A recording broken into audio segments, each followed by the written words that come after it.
Welcome to the deep dive. Today we're diving into Bernard Werber's La Valse des Âmes. Have you ever wondered what lives you might have lived before this one? Oh, yeah. That's what this book really digs into. Reincarnation, destiny, all those wild forces shaping our lives. I mean, we're talking prehistoric discoveries, mystical warnings, from beyond the grave, even journeys through past lives using hypnosis. Wow. Buckle up. Werber's going to take us on a wild ride through time, exploring these connections between souls and how our choices kind of ripple across lifetimes. Right off the bat, Werber dedicates this book to the defenders of libraries. I don't know about you, but that instantly got my attention. Oh, yeah. It's like he's hinting that knowledge itself is a key player in this whole reincarnation game. And speaking of knowledge, the story kicks off in prehistoric times with a woman named Puss. Imagine, you're freezing, huddled around a dying ember, when Bampoos figures out how to make fire. Talk about a light bulb moment. It's fascinating how Werber uses this primal discovery of fire as a metaphor for knowledge pushing back the darkness. It's not just about warmth. It's about understanding and the power that comes with it. That's so true. And, it makes me think, what are those fires that we're still trying to discover today? What knowledge will be game-changing for our future? Right. Okay, fast forward to the present day, and we meet our protagonist, Eugénie Toledano. Her world gets flipped upside down when her dying mother delivers this cryptic warning about forces of obscurantism threatening the world. Spooky, right? Yeah. And to make things even more intriguing, there's this mention of a hand of light fighting back against these forces. It's like we're about to witness an epic battle between good and evil, but spanning across multiple lifetimes. Interesting. And Eugénie isn't just going to sit around and wait for the apocalypse. Yeah. She wants answers. And luckily, she has a secret weapon. Her father? He's a specialist in hypnotic regression. And guess what? He's going to guide her through her past lives. Wow. Talk about a family therapy session for the ages. Her first stop, back to the prehistoric era, where she experiences life as Puss, the fire starter herself. See, there's this beautiful parallel between Paz discovering fire and Eugénie exploring her past lives. They're both on these quests to understand themselves and the world around them. It's like that thirst for knowledge is woven into our very souls. I love that. It makes you wonder if maybe we're all driven by echoes of past experiences, even if we don't consciously remember them. Yeah. So Eugénie dives deep into Paz's life and witnesses the tribe's evolution firsthand. They're learning language, crafting tools, navigating those early social dynamics. We even get a glimpse into Paz's love triangle. Two guys, index and annulaire. Talk about a prehistoric love story. It just goes to show some things never change, right? Right. But here's where it gets really interesting. The tribe encounters another group, and suddenly we're seeing the first sparks of bartering and cultural exchange. It's like witnessing the earliest hints of globalization. And this brings up a really thought-provoking point about the cyclical nature of history. Just like these early tribes were wrestling with conflict and cooperation, Eugénie's facing similar challenges in her modern life as a political activist. It's almost as if we're constantly replaying these themes just with different costumes and backdrops. That's such a powerful idea. It makes you wonder what patterns we're repeating in our own lives, both individually and as a society. Absolutely. Okay. So from the prehistoric era, Eugenie's journey takes her through some major historical moments. We're talking ancient Mesopotamia as Ishtar, ancient Egypt as Anki, and ancient Greece as Pythagoras. Each life is like a window into a different world, full of challenges and triumphs. What's fascinating is how Eugenie's past lives often mirror the struggles she's facing in her present life. It begs the question, are we truly starting fresh with each lifetime, or are we carrying echoes of past experiences? Maybe those déjà vu moments are more than just coincidence. Ooh, chills. I'm already hooked. But before we jump into those past lives, let's take a moment to appreciate Werber's style. He seamlessly blends science fiction with philosophy and sprinkles in just the right amount of spirituality. It's like he's crafted this literary cocktail that gets your mind buzzing. All right. Are you ready to explore the lives of Ishtar, Anki, and Pythagoras? Get ready for some epic stories. I am. All right, so we're diving headfirst into Eugenie's past lives. First up, ancient Mesopotamia, where she takes on the role of Ishtar. And let me tell you, things get intense. Oh, yeah. Imagine learning to write in secret, being forced into a marriage with a brutal man. Ishtar's life is a powerful testament to the struggle for knowledge and autonomy, especially for women in a patriarchal society. Right. There's this heartbreaking scene where all of Ishtar's carefully crafted clay tablets, filled with her knowledge and stories, get destroyed. the poignant reminder of how fragile knowledge can be and how important it is to preserve it. It's almost like Werber's echoing that dedication to the defenders of books and libraries. He's reminding us that knowledge has always been a precious commodity, something worth fighting for. Absolutely. And as Eugénie journeys through these past lives, she starts realizing she's not alone. She keeps encountering familiar faces, people who are part of this cosmic battle between the hand of light and the hand of shadow. It's like she's piecing together a giant soul puzzle, recognizing karmic connections, and realizing that relationships can span across multiple lifetimes. Have you ever felt that instant connection with someone, like you've known them before? Yeah, it really makes you wonder about the nature of soul groups. Are we drawn to certain souls across lifetimes, playing out different roles, learning from each other? Maybe those karmic bonds we form are more intricate and meaningful than we realize. Whoa, mind blown. It's like those chance encounters might actually be threads woven into the tapestry of our souls. Now back in Eugénie's present life, things are heating up with her politically radical boyfriend, Nicholas. His possessive nature and extreme ideologies are starting to clash with Eugénie's evolving worldview. It's this fascinating juxtaposition between Eugénie's internal journey of spiritual exploration and the external turmoil of her political life. It raises the question, can personal growth and societal expectations coexist, especially when you're grappling with such polarized ideologies? It's like that age-old struggle between finding yourself and fitting in, but amplified by the weight of history and societal change. Next, Eugénie finds herself transported to ancient Egypt. As Akh-En-Aton, she's this ambitious woman, thirsty for knowledge, with a vision to create a grand temple dedicated to learning. But of course, life in the pharaoh's court is never simple. There's forbidden love, political intrigue, and ultimately tragedy as Akh-En-Aton's dream of building her temple is shattered. It's another stark reminder of how progress and destruction seem to dance through history in a never-ending cycle. Akh-En-Aton's story also highlights that knowledge, while powerful, isn't always enough to overcome ignorance and prejudice. It makes you think about the battles we're still fighting today, those forces that seek to suppress knowledge and control the narrative. It's like we have to constantly be vigilant, defending the right to learn and explore, just like those librarians Werber dedicated his book to. But even amidst the darkness, there are glimmers of hope. Remember those angelic librarians in the Akashic Library? Yeah. Or they make a reappearance, guiding Eugénie through this boundless repository of human experience. This mystical element elevates Werber's exploration of knowledge. The Akashic Library isn't just about facts and figures. It's about tapping into the deeper truths of existence. It's like a cosmic internet, holding the wisdom of every soul who has ever lived. Imagine having access to all that knowledge. It makes you wonder if the answers we seek are already within us, waiting to be unlocked. All right, time for another whirlwind trip through time. We're off to ancient Greece, where Eugénie experiences life as Pythagoras.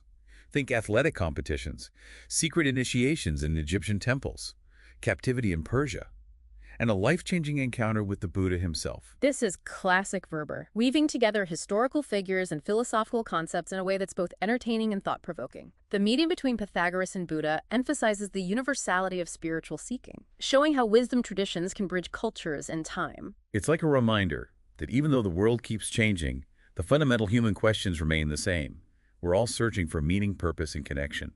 Through Pythagoras, Eugénie gains profound insights into the power of numbers, meditation, and the potential for human enlightenment. It's like she's absorbing knowledge and wisdom with each past life, building toward a deeper understanding of her true self. Exactly. It's not just a random collection of lives. Each one is a stepping stone in her soul's evolution, leading her towards a greater purpose. And just when things are getting all philosophical and zen, we're jolted back to the present. Eugénie finds herself caught in a terrifying situation. Neo-Nazi students are threatening to burn down a library with people trapped inside. Talk about a high-stakes scenario. But just when all hope seems lost, Nicholas, despite his own extremist beliefs, steps in to help.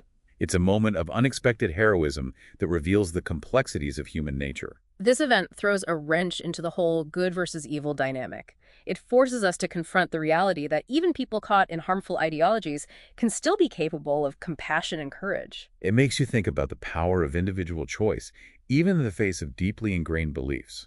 And then Werber throws us a curveball. Suddenly, we're introduced to Nostradamus, the cat. Talk about a twist. Wow. This quirky feline tries to wake Eugénie up by dropping a dead mouse on her chest. It's a jarring, almost comical scene, but don't dismiss it as just a random Werber quirk. Remember, Nostradamus was known for his prophecies. This feline namesake could symbolize intuition and foresight, urging Eugénie to look beyond the surface of events. It's like he's saying, wake up, pay attention. There's more going on here than meets the eye. Yes. Jeez. So Eugénie, shaken by the events at the library and nudged by a prophetic cat, continues her exploration. She delves deeper into philosophical and spiritual concepts, guided by figures like Pythagoras and, yes, even Nostradamus. Werber is inviting us to join Eugénie on this journey of self-discovery, to question our assumptions about reality and the forces that shape our lives. It's about opening our minds to new possibilities and recognizing that the universe might be far more mysterious and interconnected than we imagine. I'm loving this journey so far. It's like we're peeling back layers of reality, revealing hidden connections and deeper truths. But before we get too lost in the metaphysical, Werber throws in another fascinating element. He introduces a subplot involving the discovery of Neanderthal remains. Oh. But here's the twist. They're using cutting-edge 3D reconstruction technology to bring these ancient beings back to life. This archaeological thread adds another dimension to the exploration of knowledge and memory. It suggests that the past isn't just a collection of dusty artifacts, it's a living tapestry of experiences that can inform our present and future. It's like we can literally reach back through time and connect with our ancestors. And then we get to a pivotal moment. Eugenie's mother, Melissa, reveals her own experiences with past lives and introduces Eugénie to the concept of astral travel. And you guessed it, the Akashic Library. It's like a spiritual inheritance, a mother passing down wisdom and techniques for unlocking hidden realms of consciousness. Talk about a family legacy. Guided by her mother's teachings, Eugénie embarks on a mind-blowing astral journey. She explores the Akashic Library, encountering angelic librarians who reveal glimpses of her past and future lives. The Akashic Library becomes the symbol of universal knowledge, the possibility of accessing wisdom that transcends our physical senses. It suggests that the answers we seek are often already within us, waiting to be discovered through introspection and spiritual exploration. It's like those angelic librarians are saying, the library is within you, go explore. But before we embark on that inner journey, let's take a moment to appreciate those incredible encounters in the Akashic Library. Imagine walking through libraries filled with books detailing every human life, witnessing the vastness of human experience. It's like peering into the very fabric of existence. The concept of the Akashic Library challenges our linear understanding of time and space. It suggests that everything that has ever happened, is happening, or will happen is recorded and accessible on some level. Mind officially blown. And I thought the internet was a lot of information. There's this one conversation with an angel named Troisième that really stuck with me. He explains that love at first sight might actually be the meeting of two complementary neuroses. It's a provocative idea that flips the script on romantic love, suggesting that we might be drawn to partners who mirror our own unresolved issues. So maybe those whirlwind romances aren't destiny, but rather karma in disguise. Makes you think twice about those instant sparks. Right. It ties into the themes of karma and reincarnation running through the novel. If we're carrying baggage from past lives, it makes sense that our relationship patterns might reflect those unresolved karmic ties. Food for thought for sure. But let's get back to Eugenie's journey. Her time in the Akashic Library culminates in a meeting with the angel Michael Pinson. And this angel gives her a mission: to share her newfound knowledge with the world through writing. It's a powerful call to action. He's encouraging Eugénie to use her experiences to inspire others and contribute to the evolution of humanity. It's like that old saying, knowledge is power, but shared knowledge is transformative. It's like she's being empowered to be a beacon of light, illuminating the path for others. So armed with a deeper understanding of herself and the universe, Eugénie returns to the present, ready to face whatever challenges lie ahead. But before we wrap up Eugenie's story, I have to ask, what about you? Have you ever had an experience that made you question the boundaries of reality? A moment that hinted at something bigger than yourself? Maybe a dream, a déjà vu, a sudden flash of insight. Hold on to that feeling, because we're about to explore even more mind-bending concepts in the final part of our deep dive. Welcome back to the Deep Dive. We're in the final stretch of our exploration of Valse des Âmes, and things are about to get really interesting. Remember all those mind-bending experiences Eugénie had in the Akashic Library? Well, she's back in the physical world now, but she's not the same. She's carrying this newfound wisdom, this awareness of the interconnectedness of everything. And there's this one object that becomes incredibly symbolic, an ancient amber stone containing a fossilized dragon claw. Eugénie rediscovers it. And it's like a physical manifestation of her past lives, a tangible link to her mother's spiritual guidance. It's fascinating how Werber uses this amber stone to bridge the gap between the tangible and the intangible.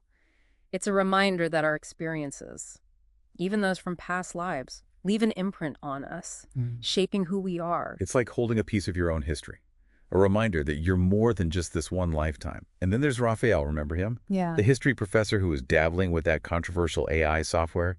Their connection goes beyond just intellectual sparring. It evolves into something deeper, something that feels destined, karmic. Werber describes their encounter as this merging of energies, a recognition of souls who have danced together across lifetimes. It's a beautiful and poignant portrayal of love that transcends time and space. It brings to mind that idea of soulmates, those souls who are drawn to each other across multiple lifetimes, playing out different roles, fulfilling karmic contracts. It adds a whole other layer to the concept of love. It makes you wonder if some encounters are more than just chance. If maybe we're drawn to certain people for a reason that stretches back through centuries. But just as Eugénie and Raphael share this passionate embrace, an alarm sounds. It's a sudden jolt back to reality, a reminder that danger is lurking. And then, the story ends. Just like that. Werber leaves us hanging, with this unresolved tension, these lingering questions about Eugénie and Raphael's fate and the larger forces at play. That's Werber for you, always leaving us wanting more, prompting us to think beyond the final page. It's like he's inviting us to write our own ending, to ponder the possibilities. So what does this all mean? What are we left with after this deep dive into La Valse des Âmes? Well, Werber doesn't offer easy answers, but he certainly throws open the doors of perception. He makes us question our assumptions about life, death, and everything in between. He weaves together reincarnation, karma, free will, the pursuit of knowledge, the enduring power of love. It's the tapestry of interconnected themes that leave you pondering the big questions long after you finish the book. He makes us consider the echoes of past experiences in our own lives, those hidden connections we might have with others, and how our choices shape not only our present, but also the trajectory of our souls. It's like he's given us a new lens to view the world, one that sees beyond the surface, revealing the interconnectedness of everything. If you've enjoyed this deep dive into La Valse des Âmes, I highly recommend checking out Werber's other works. He's a master at blending science fiction, philosophy, and spirituality, in a way that sparks the imagination and gets those synapses firing. Thanks for joining us on the deep dive. Until next time, keep exploring, keep questioning, and never stop seeking knowledge.